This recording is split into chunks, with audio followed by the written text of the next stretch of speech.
Daniel and his friends refused to forget God. Even though Jeremiah cried and cried out to the people to stop sinning and hurting God, they didn't listen. So God had to discipline them. Their discipline was that God let a king from another land, Babylon, come and take over his city, Jerusalem. The Babylonian king's name was Nebuchadnezzar. King Nebuchadnezzar would come 3 different times to take over Jerusalem. The first time the king of Babylon came to God's city, he took all of the strong, smart young boys that he could find. He took them away to his land, Babylon. Daniel and his 3 friends, Hananiah, Azariah, and Mishael, were some of the people taken far away from God's city.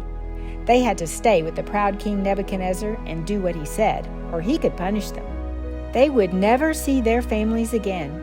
Daniel and his 3 friends were all by themselves in Babylon, without their moms and dads. That could be pretty scary, couldn't it? But Daniel knew that God wanted to take care of him, and that God was very wise. So Daniel talked to God every single day. In fact, he talked to God all throughout the day.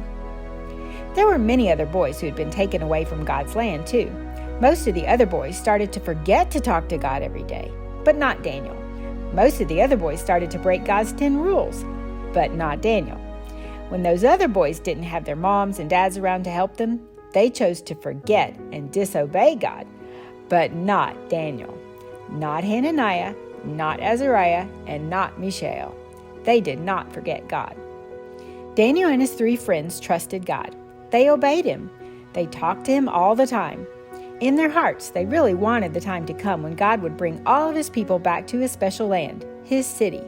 They remembered and thought about God's words and the words of his prophets all the time. They did not forget about God and God's city, Jerusalem, Zion.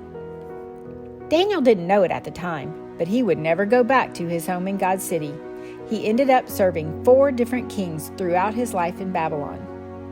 Daniel was very respectful and did his best serving the kings, and because of that, they respected him a lot. But even more importantly, these 4 kings all had chances to see and hear about just how powerful God is.